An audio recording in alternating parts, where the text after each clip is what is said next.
Welcome to Ball Talk Deep, where we talk deep about ball. You got your host Andrade and Irwin back at it again. Drop a like and a sub before we get into it. It goes a long way, guys. And today, you can tell by the title, we're doing our takeaways from the NBA playoffs of 2020. And just a heads up, we're going to have a bunch of other offseason videos coming up. We're trying to post at least weekly. So obviously, you want to hit that sub and notification button. Yes, sir. And this is our first one. These are our main takeaways from the playoffs. And overall, I think it was a pretty... not just good, pretty great playoffs from the NBA this season. I mean, bro, shit. Everything considered? Like, bro, 4 months ago, 3 months ago, before even this bubble concept came in, I was thinking, like, facts. shit, man, Corona's going to kill us all, man. Yeah, we didn't even know if we were going to get an NBA season. We're fucked. And we ended up getting one of the arguably most exciting. And as an NBA fan, like, I honestly feel lucky that I got to witness what might be the most special. Yeah, once in a lifetime and one of the most special, if not most unique NBA season in NBA history. Like, yo, grown men in fucking Disney World playing in a gym and, like, you know, seeing their competition in the elevators after games around the block, like campus. Like, you guys saw that Bam clip. You saw that when the Lakers had their party and Bamba mentality. I copyrighted that right there. Just heads up.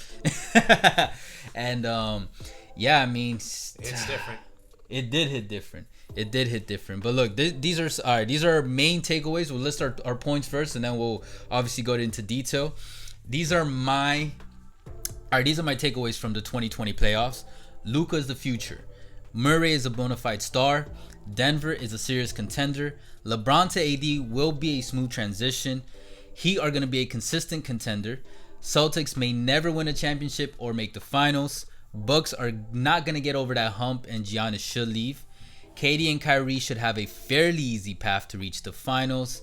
And the bubble playoffs was the start of the transitioning from our current NBA stars and superstars to the future stars of the league. What about yours? That's a lot of takes, man. I like to keep it very simple. 3 takes. The Miami Heat are legit. The Milwaukee Bucks are not legit, and Giannis should strongly consider leaving. And the NBA is in good hands with Adam Silver. Facts. Probably, no, not probably, the best commissioner in all of sports. That's not even a question. Yeah, and I don't even want to say just American sports. I mean, I'm not gonna lie and say like I keep up with like all the leagues like La Liga and all that, but I'm gonna say the best sports in best sports commissioner. I was gonna say cricket too, best sports commissioner in the world right now.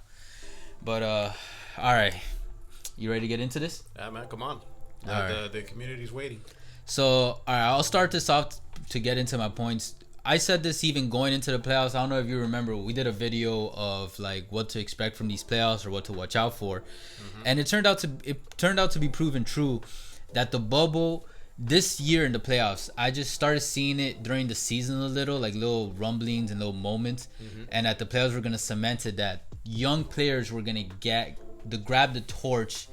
And from the current stars, by current I'm talking about like, you know, LeBron, Harden, who am I missing? Kawhi, like who's there you go, Westbrook, like all these known Chris Paul, a lot of them in their 30s. Yeah. And I didn't even name all of them. Dame, and so a lot of these people are in their late 20s to early mid 30s. They're either in the middle of their prime or they're exiting it. Exactly, and these young stars were ready to get the torch. And we saw it with a bunch of them. The one that I'm going to start off with is the one I think we all were very amazed at his performance and showmanship these playoffs, and that's Luka. Luka is the future of the NBA and basketball as a whole. Don't forget he's an international star, so just like Giannis, but unlike Giannis, this man I think can actually help carry his team because he's a shot creator. Like, this man can create shots like on a whim. It's incredible what he can do in the game. He's a point forward. Like, my analogy would be he's the European version of LeBron. Yes. With a better shot. Bro, the game must move slow and he's even said like it does in a way to him. And like you can see it the way he play, even the way he passes, his vision of the court. This kid is incredible. He's only 21. Crazy. This guy might be the successor to LeBron. But, you know, as we know, there's a bunch of other people that are still up for that. But, you know, he's definitely one of them. Another star, all right, quick one that I didn't mention earlier is Tyler Hero. Only 20. Not on Luka's level, obviously. Definitely not. But he also had his moments, and he's only 20, even a year younger than Luka, and he was just putting on these shows, match records with Magic Johnson. Youngest player to start in an NBA Yeah, finals. stepped up when needed to up until the finals, but even then, like, you don't expect that from a rookie in the playoffs, especially Eastern Conference playoffs and finals. And then the other big young star, this guy's also under 25, and it's Jamal Murray. Jamal Murray cemented himself as a bona fide star these playoffs. Yep. And it was just beautiful to see. Like, last year, I didn't find him too consistent. That's why when he got his big contract, I was kind of like, oh, does he deserve it? Because it's like, yeah, he definitely deserves it. He would have these star moments in the last year's playoffs, but I didn't feel like it was consistent enough to really consider him a star yet. And then this year, he took it up a notch where he showed consistency as a star, and this time he had superstar moments, not just superstar moments. And I was like, my God, this guy plays. He reminds me of like a young Wade. I thought Morant reminded me of like a young Wade the way he plays, but Murray too. Like, his drives are insane. This guy, the 360 layup, the reverse, like, he can legitimately like move midair. He's a baller. He is a baller, and it's that to me is one of my favorite things to watch. And unlike a lot of stars in the 2000s that could play like this, the guy can shoot. This man can fucking shoot. This guy's wet. So, oh my God. The only problem is his size, but he's not that small either. What is he, like? 6'3", 6'4". So at least he's not 6'1", 6'2". So it's like, yo, I think better watch out for him. And then he also brings me to my next point. Denver is a serious contender. Jamal and Nikola Jokic proved themselves these playoffs that they are reliable stars. And the Denver team as a whole, one of Irwin's favorite young players right now, Michael Porter Jr., stepped up. Yeah, I mean, maybe not step up, and more importantly, he got that exposure. That's gonna That's what I mean by step up. If the Nuggets want to become, take that next step from being, a contender in the Western Conference to be a championship contender, Need that third star. It's gonna be based on their young players. And he showed that he could be it. Where you saw a little burst in the bubble, that guy can fill it up. Natural easily. scorer. And yeah, Another young star. That exposure that he got in the playoffs definitely helped out. Yeah, as well. and Denver as a whole just performed well. What I always say is, NBA regular season and postseason, two completely different games and leagues. And usually Denver goes into, prior to these playoffs, it was like, oh, okay, they were in that category of teams like, yeah, they did great in the regular season. Can they keep this up in the postseason? For me, what's cemented, I think a lot of NBA analysts are gonna also cemented it for them. So next year when they make it to the playoffs, because more than likely they will, it's like we're not gonna say like, oh yeah, they got the number 1, 2, 3 seed, whatever. Let's see if they can perform like this during the. No, now we know, we kind of assume that they're gonna have that same level of performance in the playoffs, and that is not an easy thing to do. The Bucks weren't able to do it. So shout out to Denver, man. Like, you guys have won me over as, like, casual fan. Like, I like what you guys are building there. And shout out to Bobo. Really wish the Heat kept him. But shout out to, I don't know why. I know he's no like amazing player, but I just think he has potential. The story cool with baller, that yo. The story with that is that they traded that pick already before. They already had it prearranged before they even Bobo okay, that traded. makes sense. It's not like, Bobo fell and then he were like, all right, let's pull a jackass move. The final thing that tipped me over as a Bobo fan was when I found out that the suit that he wore for the draft was designed or picked by a Young Thug. And I'm a Thugger fan, so I was like, oh shit, man. On top of that, this guy's a big man that can shoot. He fucks with Thugger, or Thugger fucks with him. I was like, all right, bet. And then we got LeBron to AD will be a smooth transition. To me, these playoffs prove it wasn't as duh, because I remember a lot of analysts were talking about like, in the future, like, can they, Eagles are a thing. They're both superstars caliber. Yeah, but AD is like a laid back superstar. Yes. So that's like something, if you're gonna be a superstar, to match with LeBron, Will is gonna be that type of superstar, because Kyrie is not that man laid back. booked it. And Wade, luckily, even though he had the ego, was mature enough to like suppress it and be like, it's time. It's your time, Bron. Yeah, it's your time, King James. Exactly. He was software enough that D-Wade knew that he was exiting his prime. Yeah, And LeBron was in the middle of his prime. And these finals proved how good AD. We already knew he was good, but how much better he's gotten. Yeah. And I think even they've only been together for a year.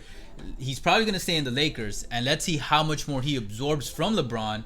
And they seem to have an actual brothership, friendship, fucking, what they tie. do, it's like a big brother, little brother thing. It started with AD and it's beating, genuine. It doesn't seem like on some fake bullshit. I don't know if you knew, but AD was in the LeBron James Academy. Like for high school players. Oh, well, I forgot, but I have seen like tweets or something. And actually kept progressing, not only with LeBron, but when AD was in the Olympics, Kobe Bryant took him out under his wing. Oh, I did hear him talk about when that. It came to that. I think there's even like a funny story about his jersey or something. And now we all come full circle. Damn, good point. Good point. Damn, that was a beautiful moment right there. Yeah, man. And shout out to AD, man. Look, yeah, he is a good guy, and for me, he also cemented himself in my eyes. I was like, yeah, he's great. He's a great talent, but he's has such little playoff success. For me, you got to prove yourself in the playoffs. Oh, he definitely did. And now, yes, he the game tore the Heat a new one, and yeah, with no Vaseline. Definitely. And speaking of the Heat, to me, the Heat are going to be consistent contenders. I think we can all agree. Everyone's been saying it already now. They're like one, maybe two pieces away from, winning the championship or being consistent championship contenders. So that's so little. And for a guy like Pat Riley, you guys know he's going to make the moves and the right moves. It's just crazy with the Heat. As of the beginning of the year, they were a team that, were stuck in neutral, and now all of a sudden they're back they're back to the ways again, to the Heat that we know. Facts. And it's just a beautiful thing to witness. And they're in the East. That's also why I got them as consistent contenders. And another reason I got them as consistent contenders is because these next two teams I'm going to point out, I think they're going to not get over their hump.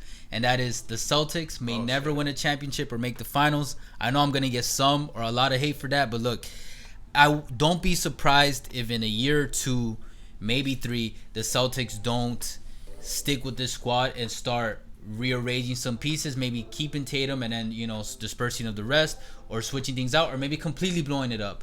But I don't personally believe that they're gonna get over the hump. I think this was their year and they fucked it up by not getting past the Heat, and moving forward they're gonna have to do some noticeable to significant changes to be in the finals. I disagree, man. They have a good big 3 with Tatum, Brown, and Kemba. Where they're gonna retool and tweak it a little bit is they're probably going to get rid of Hayward, which with his expiring contract. Unfortunately, Hayward, was never gotten back to peak Hayward that he in the Jazz. Man, that guy, that Jazz Hayward was a baller. Celtics will be fine. I think they'll probably reach the finals next year or the year following. All right. I mean, we got it on tape, guys. We'll find out. Then the next team I also don't got getting past their hump. Bucks aren't going to get past their hump. Oh, yeah, and that's Giannis, for sure. I recommend you leave. Get out. And no hate on the Bucks. It would have been cool. Like, I got love for all teams. Obviously, my team is the one that's gonna get the most, but I always root for whoever's doing good, especially if my team's not in it to win it. And I want Giannis to win a championship at some point. And he's not gonna be in Milwaukee. Yeah, once he comes to Miami, it'll happen. But like in Miami or Dallas. Yeah, but Giannis might ultimately be his own downfall. His loyalty, like I keep hearing these things, to an organization and to people, might be what brings him down. Because if he wants to keep Chris Middleton, bro, you're not gonna get over it. Chris Middleton is not going to be your reliable star that you want to get over that hump, to make it to the finals, and not just make it to you also got to win the championship. So keep that in mind, bro. And on top of that, Milwaukee's a small market. There's a lot more people that should know about Giannis, especially the mainstream and casual fans. And a lot of people don't know. Maybe sometimes when you mention Greece or Greek, and they're like, "Oh, I think that big guy, yeah, I think." But it's like, no, Giannis should be a cemented name, bro. You right now over Luka still. You are the one that everyone expects to take that passing of the torch from LeBron to be the NBA's, spokesperson. We'll see what happens. But bro, you're gonna have to leave that place. And the biggest reason why I got these two teams not getting over their hump is because, and remember, I said Heat as consistent contender. I didn't say they were gonna be future champions like with that confidence yet. They could be. Is that something I noticed? One of my biggest takeaways from these playoffs came for a team that wasn't even in these playoffs. Ooh. And that's the Brooklyn Nets. Because for me, KD and Kyrie should have a fairly easy path to reach the finals if they stay healthy. If they stay, all our takes, barring that, these players stay healthy, the organization stays healthy. They're in the East. I don't see Raptors, Bucks, Celtics. Who else you want to throw in there? Heat. Who else? These guys aren't going to. I'm thinking, like the top 4 to 5 for this year. Like, who's going to stop if they mesh well? My only, that happens with all stars when they first play in their first year together. Like, can Nash, Durant, and Kyrie mesh well and have that chemistry on court, and will their system work out? That's the only thing that's up in the air for me. But if they figure it out, I don't really have much questions for this team. At least making the Eastern Conference. I expect them to be in the Eastern Conference Finals next year, and don't be surprised if the Brooklyn Nets make it to the finals next year. Like, guys, we're talking about the top 2 player in the entire world, Kevin Durant, and a top 10 to 15, depending where you want to put him, Kyrie Irving. You know what I mean? Should be interesting. Yeah, led by a Hall of Fame coach. So, well, not a coach, Hall of Fame player.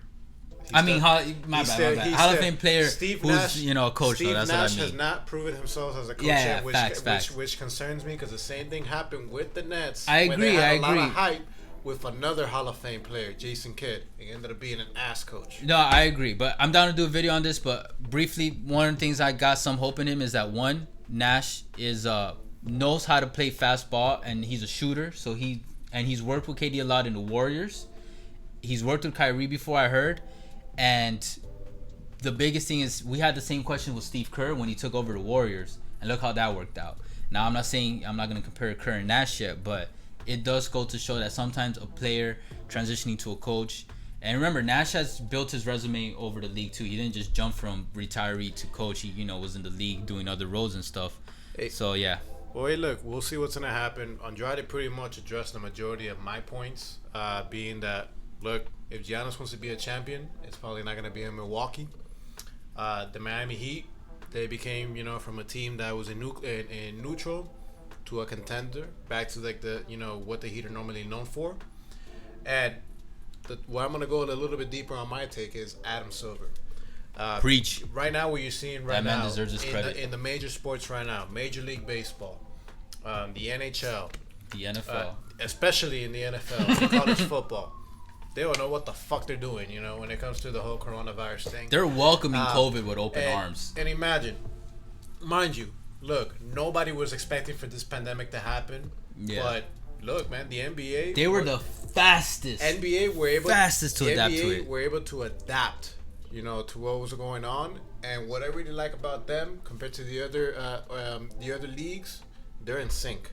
They're in line. Oh yeah, the players and the staff or executives, they're unified. They're very aligned, and that just speaks volume to the leadership of that Adam Silver has as a commissioner. And you used to get criticism for that. And you know what? It brings peace to mind. That he's the one leading the NBA right now, and very excited for the future. I would vote Adam Silver for president if he ran. I'm just saying. I mean, he might be better than Trump, but that we'll see what happens regarding that. Now, and come on, guys, remember this stat. How many positive tests did they have the entire bubble? Zero. And that was in a span of what, like 3 months, maybe 4, like easily that. And we're not talking about just players. We're talking about players, their families, reporters, staff from all these organizations. That's incredible. And dude, zero tolerance. Like, dude, you step out of the bubble, they get Postmates. Boom. You slip one of those testers into your room. Out. Pretty much. It was crazy. I'm like crazy. It all worked out, and they did like he mentioned. In like a month they developed this bubble concept. Like, guys, that's crazy. It's hard to put into words, and obviously we're outsiders, but just thinking about like the logistics of it. What he did is not getting enough credit. I know a lot of NBA people are talking about it, but it is not getting enough credit. Adam Silver. Shout out to you. Ball Talk Deep approves of Adam Silver. Best commissioner in the world. One of the best in NBA history already. And he's still just getting into the flow. When did he get like 2014? Like very recent. Here in that Hall of Fame badge. But hey, with that being said, guys, hey, look, whether you love it or whether you hate it, we appreciate the love and the hate. Guys, you can catch us on Instagram. You can catch us on Twitter. You can catch us on TikTok. Ball Talk Deep. We're going to see you guys pretty soon. But for now, guys, later. Take care.